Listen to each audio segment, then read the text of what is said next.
आज दिनांक 14 ऑगस्ट 2026 रोजी जिल्हाधिकारी कार्यालयासमोर हिंगोली येथे लोभाजी नारायण आसोले मोजे खापरखेडा तालुका कळमनुरी जिल्हा हिंगोली हे खापरखेडा ग्रामपंचायतमध्ये झालेल्या भ्रष्टाचाराची चौकशी करण्यात यावी, जल जीवन मिशनमध्ये झालेला भ्रष्टाचार, 15वा वित्त आयोगातील कामाचा भ्रष्टाचार, ग्रामसभेच्या इतिवृत्ताबाबत संशयास्पद नोंदी अशा प्रकारच्या भ्रष्टाचाराची चौकशी करण्यात यावी यासाठी ते आमरण उपोषणाला बसले आहेत.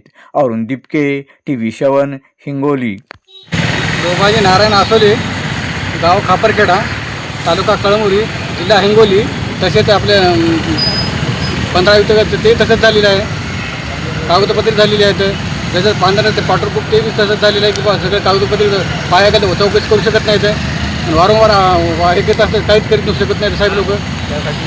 त्यासाठी इथं आम्ही उपोषणाला बसायची वेळ आहे आम्हाला. पांढरं त्याचं ते शेतकऱ्याला बरीच अडचण येत आहे. जायला वाटसुद्धा नाही, काही नाही. तर त्यावेळेस शेतकऱ्याला एवढा परेशानी व्हायली. शासनाला काय गाडी झाली. वारंवार हे करत असल्यामुळं ते चौकशी करीत नाहीत, काही नाहीत. कागदपत्री कामं करून घेतली.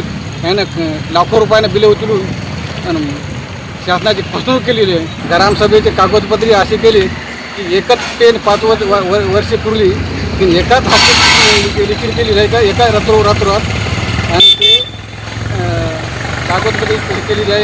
एकच पेन एकच अखेर आहे आणि त्यासाठी कुठं सभा झाल्या नाही तर सभा झाल्या एकच पेनवर सगळ्या सभा 5 वर्षात एकाच पेनवर दाखवून दिले आणि सभा तर गावात झाल्याच नाहीत. मानसिक सभा झाली नाही, कोणती सभा झाली नाही. एवढा भ्रष्टाचार असल्यामुळे अपुष्टी दुरुस्त अवस्था आहे.